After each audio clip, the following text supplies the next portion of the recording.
Have you ever felt that burning sensation in your chest when someone cuts you off in traffic? Or that moment when a coworker's careless comment sends your blood pressure through the roof? Anger, it's like a wildfire. It sparks fast, spreads faster, and before you know it, you're saying or doing things you regret. But what if I told you there's a way to stop that fire before it even starts? What if you could master your mind so completely that anger no longer controls you? Today, we're diving into the key to never getting angry, learning to control your mind. This isn't just about staying calm. It's about transforming your life, your relationships, and your success. Let's get started. Anger is universal. It doesn't care if you're rich or poor, young or old, in a boardroom or classroom. It's part of being human. But here's the truth. Anger isn't the problem. The problem is how we let it take over. Think about the last time you got angry. Maybe someone disrespected you, or things didn't go your way. What happened next? Did you snap? Did you stew in silence, replaying the moment over and over? Most of us do. And that's where we lose. We let anger hijack our thoughts, our words, and our actions. But it doesn't have to be that way. The secret lies in one simple idea. You are not your emotions. You are the one who chooses how to respond. Let's start with a story. Imagine a man named John. John's a regular guy, works hard, loves his family, but has got a short fuse. One day, he's at the grocery store, and the cashier is moving slower than a snail. John's in a rush, and he feels that familiar heat rising. He's about to snap, tell the cashier to hurry up, maybe throw in a few choice words. But then, something clicks. John takes a deep breath and asks himself, why am I letting this moment ruin my day? Instead of exploding, he smiles, makes small talk with the cashier, and walks out feeling lighter. What changed? John didn't change the cashier's speed. He changed his mind. That's the first lesson. Your mind is a battlefield. Every day, you're bombarded with situations that could spark anger, traffic, arguments, setbacks. But those situations don't make you angry. Your thoughts about them do. The great philosopher Epictetus said, it's not what happens to you, but how you react to it that matters. If you want to stop getting angry, you have to stop letting external events control your internal state. And that starts with awareness. Awareness is like a spotlight. It shows you what's going on in your head before you act. Most of us aren't aware of our thoughts when we're angry. We just feel the emotion and react. But if you can pause, even for a second, and notice what you're thinking, you gain power. Let's say someone cuts you off in traffic. Your first thought might be, what an idiot. They could have killed me. That thought fuels anger. But what if you stopped and asked, is this worth my peace? Or maybe they're having a bad day. Suddenly, the situation looks different. You're not excusing bad behavior. You're choosing not to let it ruin your mood.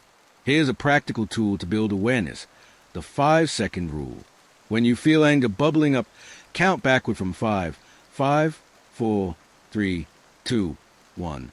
This interrupts your automatic reaction and gives your brain a chance to catch up. Try it next time you're about to lose it. Count down, take a deep breath, and ask yourself, what's really going on here?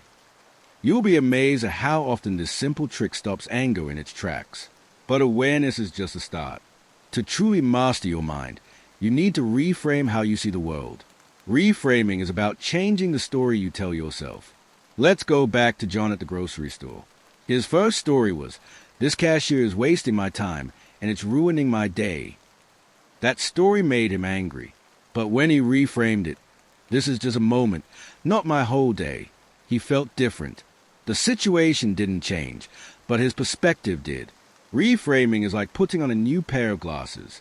It doesn't change the world, it changes how you see it. Here's how to reframe in real life. Next time something frustrates you, ask 3 questions. First, what else could this mean?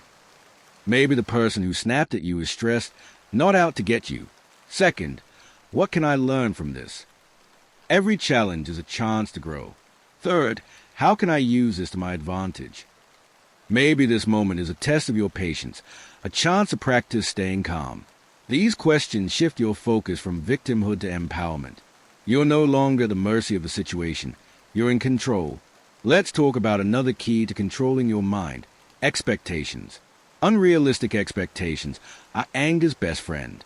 When you expect people to act perfectly or life to go smoothly, you're setting yourself up for frustration. Think about it. You expect your coworker to meet a deadline, but they don't. You expect your kids to listen, but they're kids. They don't always listen. When reality doesn't match your expectations, anger creeps in. The solution? Adjust your expectations without lowering your standards. This doesn't mean you accept bad behavior. It means you accept reality. People will let you down. Life will throw curveballs. Instead of expecting perfection, expect imperfection and plan for it. For example, if you know your coworker is unreliable, build extra time into your schedule. If your kids are acting up, anticipate it and have a strategy, like a calm conversation instead of a lecture. When you align your expectations with reality, you're less likely to be blindsided by anger. Now, let's get to the heart of controlling your mind. Discipline. Discipline isn't just about working hard or sticking to a diet. It's about training your mind to respond, not react. Reactions are automatic.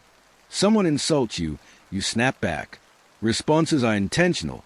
You choose your words, your tone, your actions. Discipline is what bridges the gap between the two. Building mental discipline takes practice, just like building muscle. One of the best ways to start is through daily reflection. At the end of each day, take 5 minutes to ask yourself, when did I get angry today? What triggered it? How did I respond? Write it down. This isn't about beating yourself up. It's about spotting patterns. Maybe you notice you get angry when you're tired or stressed. That's valuable information. You can plan ahead, get more rest, take breaks, or practice deep breathing when you feel the tension rising. Another disciplined practice is meditation. Now, before you roll your eyes, hear me out. Meditation doesn't mean sitting cross-legged for hours. It can be as simple as 5 minutes of focused breathing. Close your eyes. Inhale for 4 seconds. Hold for 4.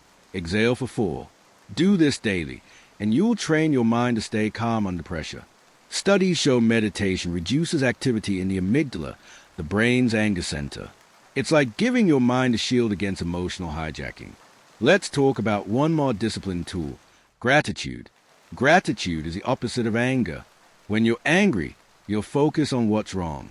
When you're grateful, you'll focus on what's right. Try this. The next time you're upset, pause and name 3 things you're grateful for. It could be your health, your family, or even the fact that you have a chance to learn from this moment. Gratitude rewires your brain. It shifts your perspective from scarcity to abundance, from frustration to possibility. Now, let's address a common myth. Controlling your mind means suppressing your emotions. That's not true. Suppressing anger is like shaking a soda can. It builds pressure until it explodes. Controlling your mind means feeling the emotion, acknowledging it, and choosing how to express it. Anger can be useful. It signals when something's wrong, a boundary crossed, an injustice done. The key is to use that signal wisely, not let it run the show. Here's an example. Let's say your boss criticizes your work unfairly. You feel angry, and that's okay. Instead of lashing out or bottling it up, use your mind to channel that energy. Take a moment to breathe, then respond calmly. Thank you for the feedback. Can we discuss how I can improve? This isn't weakness, it's strength. You're showing you can feel anger without letting it control you. And that's the kind of power that changes lives. Let's bring this back to Jim Rohn's philosophy. Jim always said, you must take personal responsibility. You cannot change the circumstances, the seasons, or the wind, but you can change yourself. That's the core of never getting angry. You can't control what happens to you, but you can control your mind. And when you control your mind, you control your life. So, how do you put this into action? Let's break it down into a daily plan. Step 1. Start your day with intention. Before you check your phone or rush out the door, take 30 seconds to set a mental goal. Say to yourself, today, I choose to stay calm, no matter what.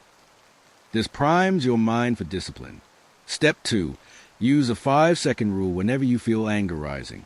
Count down, breathe, and reframe. Step 3. Reflect at the end of the day. What went well? What can you improve? Step 4. Practice gratitude. Keep a small notebook and write down 3 things you're thankful for every night. If you do this consistently, something remarkable happens. You start to notice a shift. Situations that used to set you off don't anymore. You're not just calmer, you're stronger, more focused, more in control. And that's when life changes. Your relationships improve because you're not snapping at people. Your work improves because you're not distracted by frustration. Your health improves because you're not carrying the stress of constant anger. Let's talk about the bigger picture. Why does this matter? Because anger doesn't just hurt the moment, it hurts your future. Every time you lose your temper, you're building a habit. You're training your brain to react instead of respond.